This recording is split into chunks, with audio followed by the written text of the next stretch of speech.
Good afternoon, everybody. Welcome to 313. Today is a special day for Magic the Gathering players as Commander Legends has hit the shelves on the pre-release today. I went and got my 6 packs for the pre-release Commander Legends sealed deck Commander games we're going to have tonight with my sons and a small group, and we're going to be doing that. It is a sanctioned tournament by Wizards of the Coast through the Magic companion. So this, of course, is always brought to you by Our House Games. Come and play at our house with family games, board games, card games, miniatures, role-playing games, and gaming accessories. Go talk to Erica, give her a call, and check out Our House Games for sure. All right, what we're going to do, and I'm going to break this into a 2-part series. And first of all, we're going to talk about you also have a draft. You can do the draft format, or you can do the sealed deck commander format, which is what we chose to do. But first of all, I bought my 6 packs right here. And you get a pre-release card, promo card, which is Senger, the Dark Baron, which he has partner. So you could partner him up with another commander and have a double commander if you want. But we'll see what we get out of our packs before we decide anything like that. And what I'm going to do today is we're going to open our packs and I'm going to separate them and try to figure out my deck. I'm going to put together a deck for tonight that I'm going to use in the tournament and come up with a commander and 60 cards. So let's take a look at Command the Draft. First of all, if you guys are doing a draft, now instead of bringing your own commander decks, each player brings 3 Commander Legends draft boosters. And this is for the draft booster and booster draft. For those of you guys that chose to do that. Now these boosters are overstuffed with 20 cards in each one, so seat players around the table at random.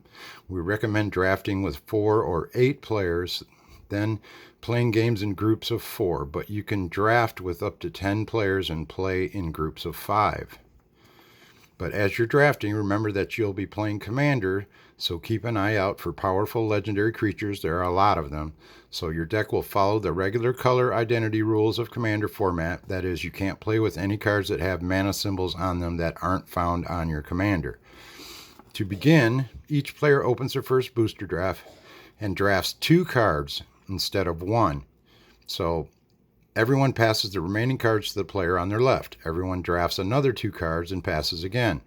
So this continues until all the cards from the first booster are drafted. Now for the second booster, everyone passes cards to the right. Pass to the left again for the third booster, and so on. So it's going to go left, right, left, right. Now, when you build your deck, when the draft is done, you will have 60 cards. Using those 60 cards and a basic lands, build a 60-card deck using modified commander rules. Each deck will have a commander, a legendary creature that starts the game in the command zone, and your deck can have 2 commanders if they both have the partner ability. Now, you may use up to 2 of the prismatic pipers as your commanders, even if you didn't draft any. See the prismatic, we'll talk about that in a minute. But the singleton rule normally used in commander games doesn't apply for the 60-card game. So you can draft and play as many copies of the same cards as you want. Your deck must have at least 60 cards, including your commanders. So the most successful decks in this format have around 25 lands. So let's talk about the prismatic piper. The enigmatic shapeshifter known as the Prismatic Piper makes sure you have a commander to represent your strongest colors. Here's how it works. You may play up to 2 copies of the Prismatic Piper as your deck's commanders. If you didn't draft the Prismatic Pipers, don't worry, you can bring in up to 2 Pipers from outside the draft. Which, I don't know how we're going to do that because none of the cards just came out today. Unless you happen to pull a couple, that would be fine. But this really doesn't apply today, I don't think. Because unless you already have Commander Legends cards before the pre-release, that's possible, I guess. You know, some of you scammers out there. Anyways, before the game starts, choose a color for each piper you have as a commander. It becomes that color for the game. For example, say you drafted a great red and green cards, including a red legendary creature with partner, but you didn't draft a green legendary creature. Choose for the prismatic piper to be green and you're good to go. You're covered even if you didn't draft any legendary creatures of the right colors. Now, apart from the special rules mentioned in the Build Your Deck and Prismatic Piper, Commander Legends uses all the same rules as a traditional game of Commander, so each player starts the game with 40 life, and each player puts their commanders into the command zone face up at the start of the game. So choose one player at random to go first. That player draws a card during their first draw step. So a commander can be cast from the command zone by playing its mana cost and an additional 2 for each time it's been cast from the command zone this game. Immediately after a commander dies or is exiled, its owner may return it to the command zone. If a commander would be put into its owner's hand or library, they may return it to the command zone instead.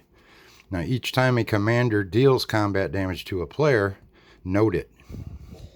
A player dealt 21 or more combat damage by a single commander loses the game.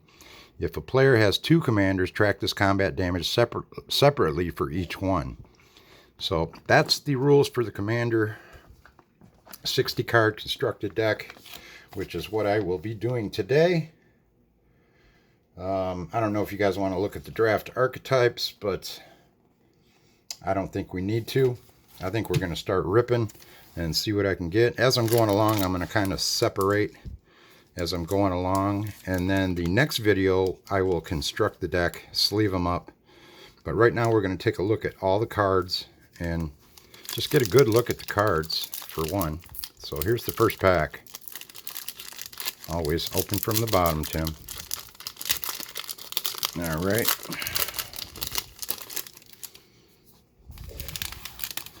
All right, let's get a good look at these. Got an Ultra Pro kind of Monarch. The Monarch token. Monarch's going to be an interesting new format to work with. There's draw a card, discard a Jalum Tome. This is for a draw card capability. I'll go in my artifact stack. There's a red makeshift munitions. Sacrifice an artifact or creature. Makeshift minions deals 1 damage to any target. So there's a red spell. You got blue, which is an Avon Surveyor flying. When Avon Surveyor enters the battlefield, choose one, put a 1/1 counter on Avon Surveyor, or return a target creature to its owner's hand. It's a typical blue flyer. And we have our white, which is an enchant creature. When Angelic Gift enters the battlefield, draw a card. Enchanted creature has flying. That'll be white. Let's move these up here so we can see our piles good. Now we have a black card, which is the Hund Operative. It's a human rogue. As long as you control an artifact, the Hund Operative gets +1/+0 and has Death Touch. So that's pretty sweet if you're using artifacts with black. There's Undying Rage, which is an enchantment aura. Enchanted creature gets +2/2 and can't block. When Undying Rage is put into a graveyard from the battlefield, return Undying Rage to its owner's hand.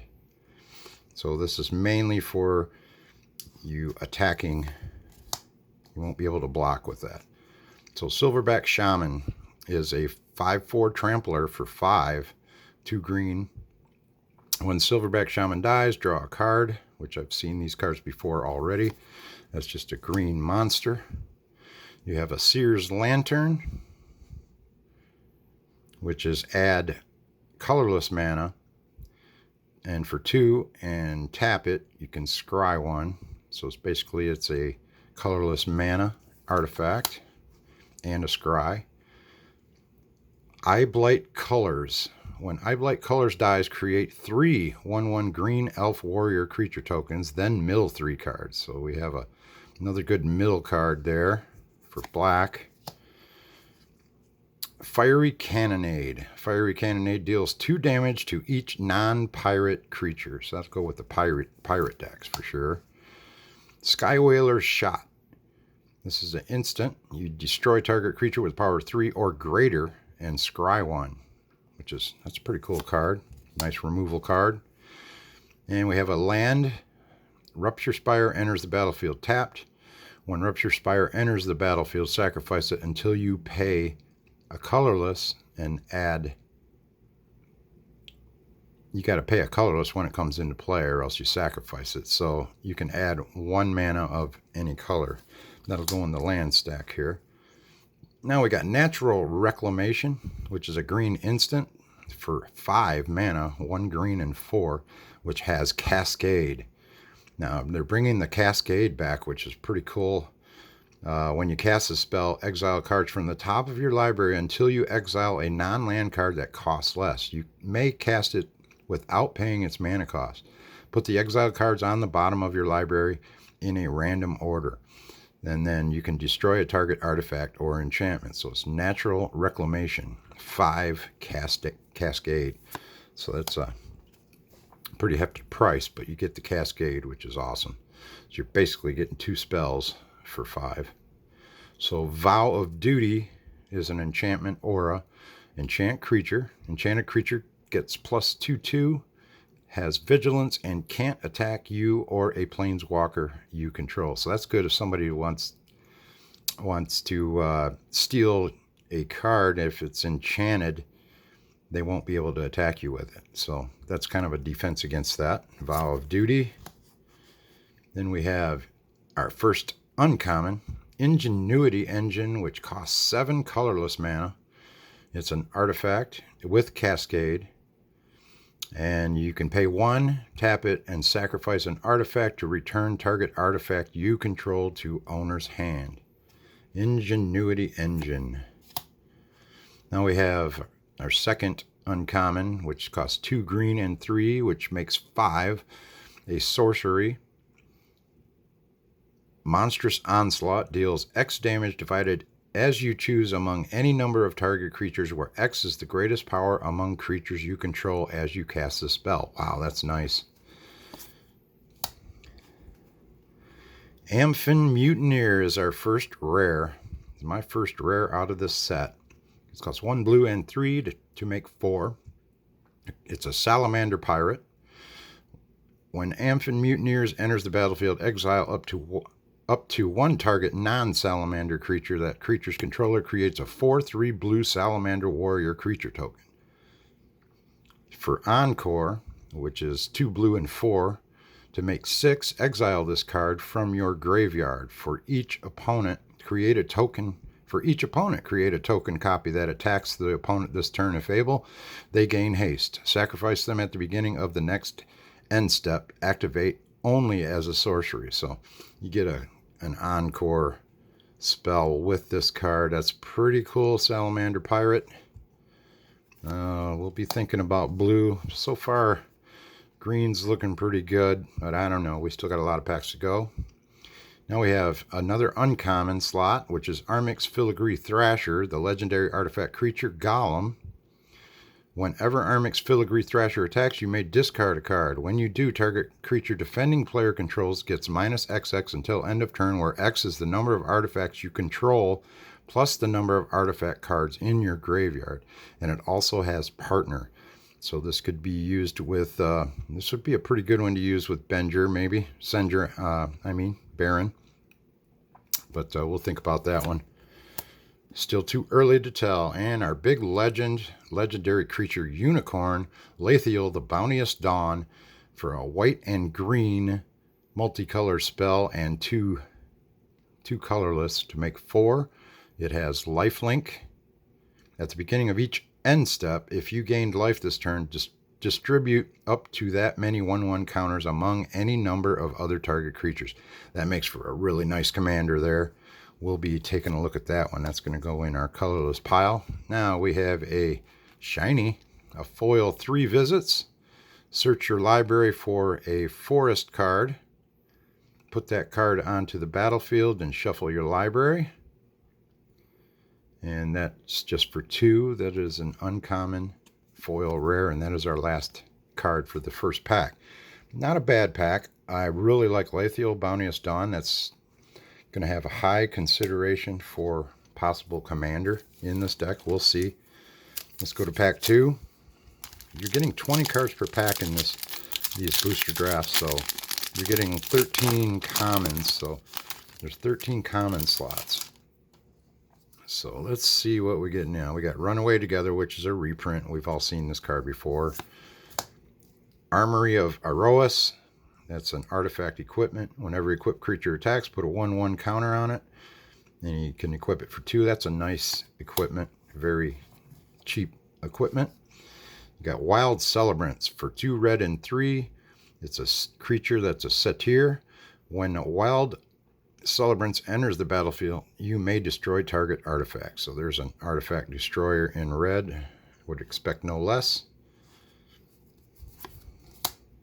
Prosperous Pirates. There's another pirate. When Prosperous Pirates enters the battlefield, create 2 treasure tokens. And treasure tokens, you can sacrifice the artifacts and add 1 mana of any color. It's for 1 blue and 4.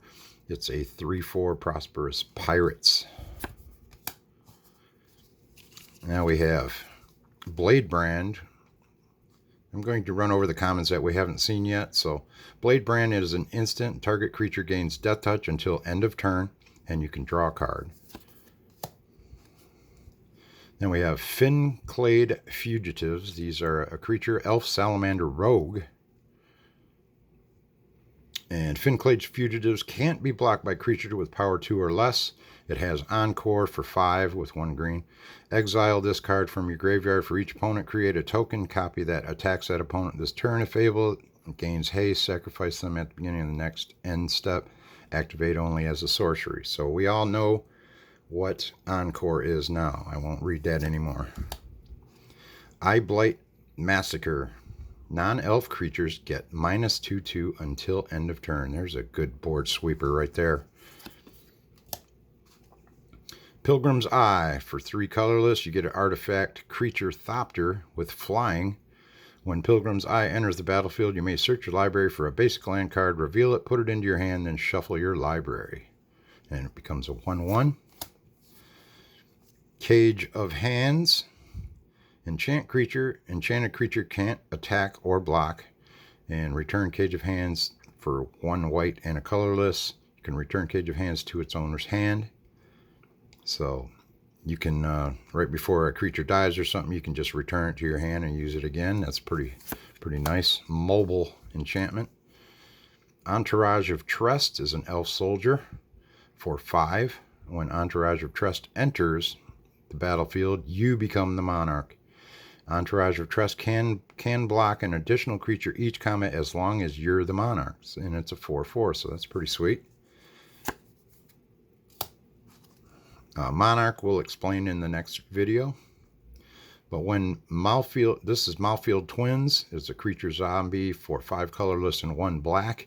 You get, when a creature zombie who's a 4/4, when Malfield Twins dies, create 2 2/2 black zombie creatures when he dies. So that's a good one to get rid of if you want to fill some tokens. Sisay's Ring, which is going to be definitely used in this with 2 colorless. This is like a soul ring, only for 2, which is Sisay's Ring for 4. You can tap it and add 2 colorless mana. And look at there, you got, with this ring you have friends in worlds you've never heard of, and that's Sisay, Captain of the Weatherlight. So going back to Weatherlight set there. Perilous Myr. For 2 colorless, you get an artifact creature Myr. When Perilous Myr dies, it deals 2 damage to any target, and it's a 1/1. I believe we've seen that before. We've seen a lot of these before. Here's our first uncommon of this pack. And for 6 mana with 1 red, you get a sorcery, which is draw a card, then each player may draw a card. Whenever a card is drawn this way, Explosion of Riches deals 5 damage to target opponent, chosen at random from among your opponents. Ooh, that's pretty cool. That'd be a nice commander card for sure. It'd be fun. Fun for a lot of fun for me. Maybe not so much fun for them. But Slaughter the Strong. 2 white and a colorless, you get a sorcery, which each player chooses any number of creatures they control with total power 4 or less, then sacrifices all other creatures they control. Ooh, Slaughter the Strong. And we get Scaled Behemoth, which is a green. For 2 green and 4, you get a creature Crocodile with hexproof. It's a 6/7. That's a pretty nice, strong card there. There it is. Our rare is Wheel of Misfortune. I've seen this card. For a red and 2 colorless, you get a sorcery. Each player secretly chooses a number 0 or greater. Then all players reveal those numbers simultaneously and determine the highest and lowest numbers revealed this way. Wheel of Misfortune deals damage equal to the highest number to each player who chose that number. Each player who didn't choose the lowest number discards their hand, then draws 7 cards. Wheel of Misfortune. It's a pretty sweet rare there. Now we got Malcolm, the Keen-Eyed Navigator, a legendary creature Siren Pirate. For 1 blue and 2 colorless, you get a flyer. Whenever 1 or more pirates you control deal damage to your opponents, you create a treasure token for each opponent dealt damage. And you can sacrifice this artifact, add 1 mana of any color, and it has Partner. So there's another partner card in blue. Now we have an uncommon Nadir, Agent of the Duskanel, legendary elf warrior creature. Whenever a token you control leaves the battlefield, put a 1/1 counter on Nadir, Agent of the Duskanel. When Nadir leaves the battlefield, create a number of 1/1 green elf warrior creature tokens equal to its power, and that also has Partner. Getting pretty even. Here's a foil Forceful Denial for 2 blue and 3 with Cascade. You can counter a target spell. There's a sweet card there for blue, no doubt. And we get a copy, a token copy. This is used to represent a token that's a copy of a permanent. All right, let's go to pack 3. Getting pretty interesting now. I'm not sure. I can't really tell what to build yet. Still gotta get some more power cards for sure. Here's a Rummaging Goblin for 3 with 1 red. Discard a card, draw a card, Goblin Rogue. Then we got Omen Speaker, a common. Blue and 1 colorless, you get a creature Human Wizard. When Omen Speaker enters the battlefield, scry 2. And it's a 1/3 creature. And it's a wizard, which is, I like that. I like wizards. Sorry. My name's Timmy. Inspiring Roar. For 4 with 1 white. Put a 1/1 counter on each creature you control. Everybody's going to be using that one, especially in a sealed. Valakut Invoker is a red spell with 1 red, 2 colorless. You get a human shaman creature.